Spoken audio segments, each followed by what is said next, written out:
जेवच बाहेर तर सकाळी सकाळी मी नाशिकमध्ये आल्यावरती इथं काय सकाळी सकाळी मिसळ खाणं कंपल्सरी आहे का? मी आलो तो एक मला काय मिसळ खाऊच खाल्ला म्हणजे असं डायरेक्ट तोंडामध्ये घास कोंबत होता.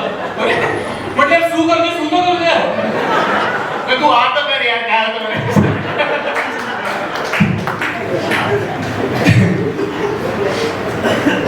तर इथे ना आता काय झालं सगळ्यात आधी ऋषिकेश येऊन परफॉर्म करून गेला बघितलं तो असा एकदम झाला एवढासा तो माझा मामे भाऊ होता लहान भाऊ होतो माझा आणि तो पहिल्यांदा परफॉर्म करत होता. तो एक्साइटमेंट मध्ये तो त्याच्या आईला घेऊन आला इथे. मग तो विसरला की मी पण इथे परफॉर्म करतोय.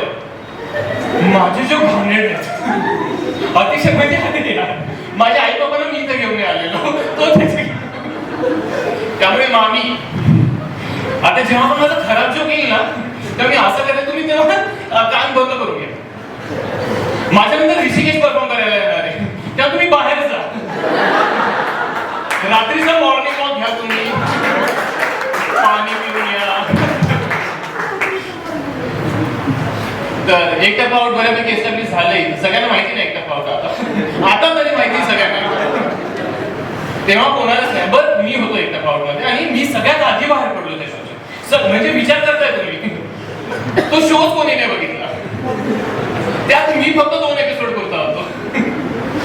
बरं आमचं शूटिंग झालं मी शोच्या बाहेर पडलो. बाहेर येऊन मी बायकोला फोन केला म्हटलं यार नाही टिकलो मी शो मध्ये. ती म्हणाली हो तुझा टिकण्याचा प्रॉब्लेम आहेच तसा.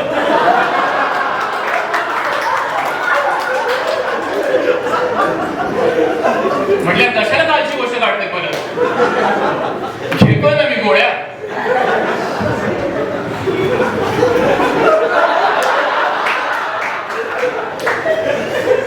बायको पण आलेली आहे.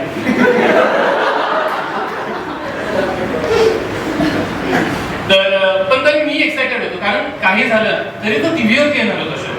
म्हणजे मी म्हटलं आपले इन्स्टा फॉलोअर्स ना असे धपाधप वाढलेच पाहिजे. शो फक्त टीव्हीवरती येऊ द्या. शो टीव्हीवरती आला. माझे इन्स्टा फॉलोअर्स सुद्धा वाढले 2 ने. त्यातलं एक माझंच अकाउंट होतं सम्राट गायकवाड फॅन क्लब. कारण मी ऑप्टिमिस्टिक. मला वाटतं मुलींचे नुसते मेसेजेस येतील मला धपाधप मुलींचे कसे तरी आला. एका मुलीचा मेसेज आला मला तिने याचा अनिशचा नंबर मागितला मला. अतिशय अनिश म्हणून गप्पा मारतोय मी. तर माझे ना एक पप्पा आहेत.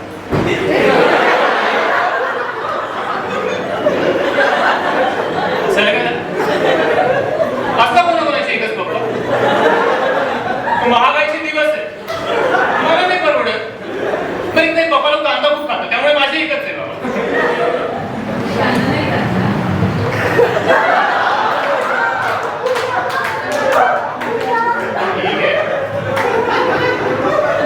जोरात चालू एकदम मला ऐकूच नाही आला जो काय आता तो.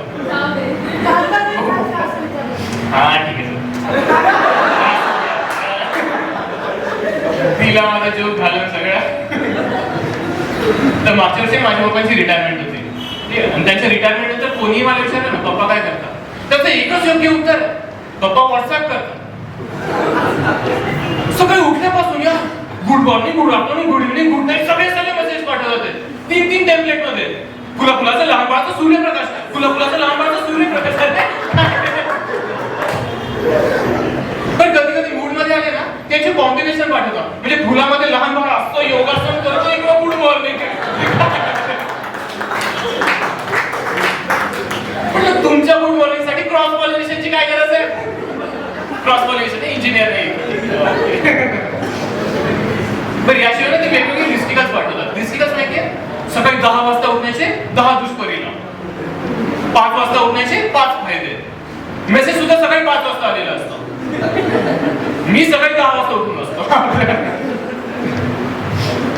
बर पप्पा ना औरंगाबादला असतात आणि मी मुंबईत असतो. तर कधी कधी पप्पा मुंबईला येतात. बरं काही गोष्टी आहेत ना ज्या औरंगाबादमध्ये नॉर्मल आहेत पण त्या मुंबईत आल्यावर खूप ऑकवर्ड होतात. जसं की पप्पा ना ब्रश केल्यानंतर जेव्हा तोंड धुतात तेव्हा खूप जोरजोरात आवाज काढतात. जोरजोरात आवाज काढतात जे औरंगाबादमध्ये नॉर्मल. कारण औरंगाबादमध्ये आमचं बाथरूम येतो त्या कोपऱ्याला आवाज येतच नाही आमच्यापर्यंत. पण मुंबईमध्ये ही एवढा माझा फ्लॅट आहे त्यामुळे बाथरूम पासून आपलं तर एवढंच असतं.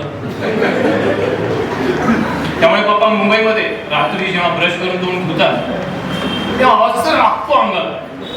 तिकडे रात्री आमच्या बिल्डिंग मध्ये सोसायटीचे टाटाच काय हलतात. लोकांच्या टीव्हीवर असे मुंग्या मुंग्या दिसायला लागतात. आमचा शेजारी त्यांना वाटलं आम्ही नवीन मिक्सर आणलेला आहे. दररोज रात्री आपलं मिल्कशेक बनवून पितोय आम्ही. ते एकदा आले मिल्कशेक पाहिलं तेव्हा त्यांना कळालं खरं कारण काय ते. दुसऱ्या दिवशी सोसायटीने नोटीस पाठवली मला, प्रॉपर नोटीस. पप्पांना म्हणावं बिकॉज संपल्यानंतर ब्रश करत जा.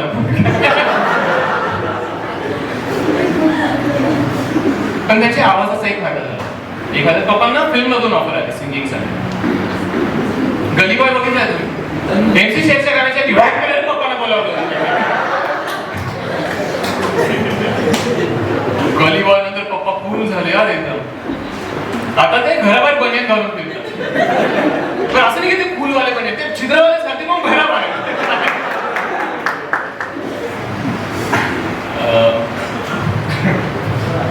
तर काय झालं माहिती का, पप्पांना कधी आता रिटायरमेंट नंतर पप्पांकडे काम नाही आहे. मग त्यांना कामाची खूप इच्छा असते, काहीतरी करावं माझं, काहीतरी करावं. त्यामुळे ते नुसतं काम शोधत असतं. त्यांना घरात मी असं बसलेलं दिसतो तर याचं लग्न लावून देऊ. म्हटलं पप्पा तुम्हाला बोर होतं म्हणून का माझं लग्न लावून द्या तुम्ही. त्याने बघ बोर झाल्यावर मी काम केले नसते तर तू झालाच नसता. एक तर दुसरा आहेस तू.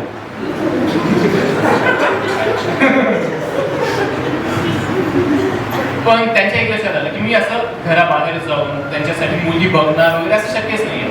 त्यामुळे त्यांनी आयडिया लढवली. ते म्हणाले की चल आपण काय करू, आपण माझ्या मित्राला भेटून घेऊ. मग आपण जायचं त्यांच्यासोबत मित्राला भेटायला. मग तिथे त्यांचे थोडेफार पाहुणे असायचे 16-17 जण आणि मुलगी पण असायचीच. बघ मुलगी सुद्धा कुठलीही नॉर्मल मुलगी घरामध्ये कशी असते तशीच असायची. साडी घालून पदर बिदर घेतलेला, हे घ्या कांदे वगैरे काय फालतूपणा लावला.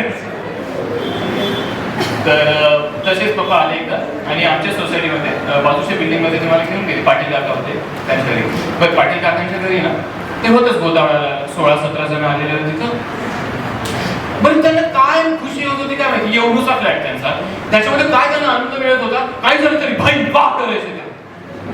हमाक्या करून आले का तुम्ही, का बरं काय एवढा आनंद कसला होतोय तुम्हाला.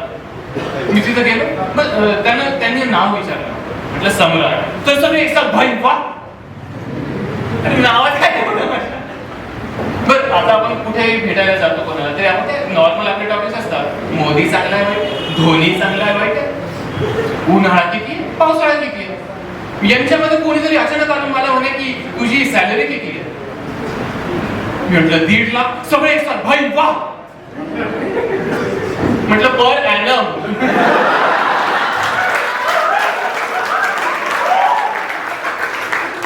एवढ्या कमी सॅलरीला एवढ्या टाळ्या कधीच नव्हत्या पडलेल्या. त्यानंतर त्याची शांत झालेच सगळे. बर म्हटलं ठीक आहे आता आलो. पाटील काका चांगले होते, त्यांनी मला चहा ऑफर केला. रविवारी सगळे चहा ऑफर केलं, मी खुश. मग चहा घेऊन त्यांची मुलगी आली स्नेहा पाटील. मी जाम खुश. म्हटलं भारी. आणि चहा पण खूप भारी झालेला होता. चहा एवढा भारी झालेला होता तो पिताच मला एकदम भारीवाला प्रेशर आलं. रविवार सकाळचं प्रेशर येते लक्षात घ्या. इतकं भारी प्रेशर ते असतं ना की जे गिळताच येत नाही कसलं एकदम. बरं आता यानंतर मला ती गोष्ट करायला लागली जी मला बिलकुल नाही आवडत. ते म्हणजे दुसऱ्यांच्या घरी जाऊन वॉशरूम वापरणं. कारण मुंबई बघा, मुंबईतले घर लहान, वॉशरूम त्यापेक्षा लहान, वॉश बेसिन द्या. मुंबईतले वॉश बेसिन एवढे लहान असतं की दोन्ही हात एकसाथ धुताच नाही त्यांच्यामध्ये. बरं तू नळ एवढे जुने झाले असतात, तोटी फिरवली का अख्खा नळ फिरून नाही म्हणतो. बरं आपल्याला इमर्जन्सी मी गेलो तर मग आता कसं असं काय करणार ना माणूस. मी आपल्या टाईल्स मोज 2, 3, 4 तिकडं केसांचा गुंताच असलेला होता. तो गुंता बघून मी सांगू शकत होतो याच्या घरात किती लोक राहतात ते. अजून एक गोष्ट सांगू शकत होतो, या रेटने केस राहिले ना तर स्नेहा टाकली होणार. तर या मुलीवरती डाऊट होतात का मला. 1.5 लाखाच्या सॅलरीवरती कोण मला बघायला बोलवणार आहे. केस म्हटलं या आजकालच्या जमान्यामध्ये साधारण करून कोण फिरतं यार. ते असे केस होते तिचे. आईने बघितलं होतं तिचा फोटो. आईला वाटलं की अरे सोनाशी सिन्हा येणार आहे, भाऊया कपाळ.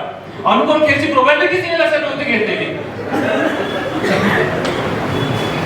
म्हटलं मरो आपल्याला काय, आपण आपलं कामात लक्ष द्यावं. मी पटपट काम करत असतो. बर असं माझ्या घरी कधीच होत नाही. पण त्या दिवशी जे फटाके फुटले मी कन्फ्युज. बाहेर आवाज गेलाय की नाही, कारण गेला असेल तर नंतर बाहेर जाता फरक पडेल लागवायचं.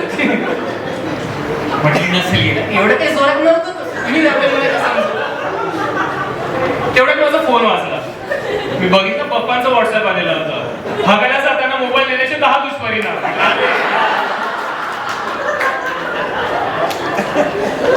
पप्पांना कधी काही सुचलं.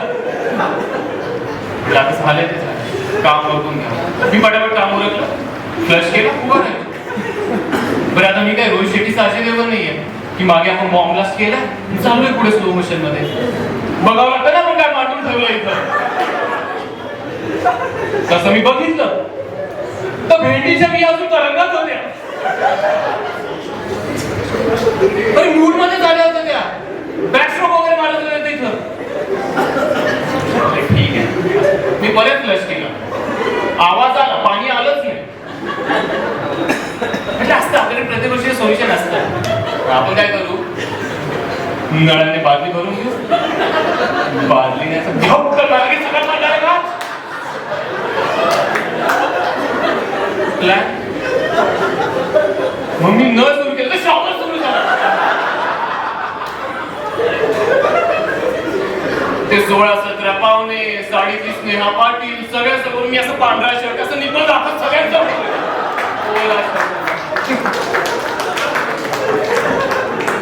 एम्बॅरेसिंग होतं. खूप जास्त एम्बॅरेसिंग झालं. दुसऱ्या दिवशी पाटील काका मला परत दिसले बिल्डिंग मध्ये. ते म्हणाले काय रे झालं का जेवण. हो काका झालं. काय मग भेंडी का. म्हटलं नाही काका, उद्या येतो चहाला तुमच्याकडे, कळलं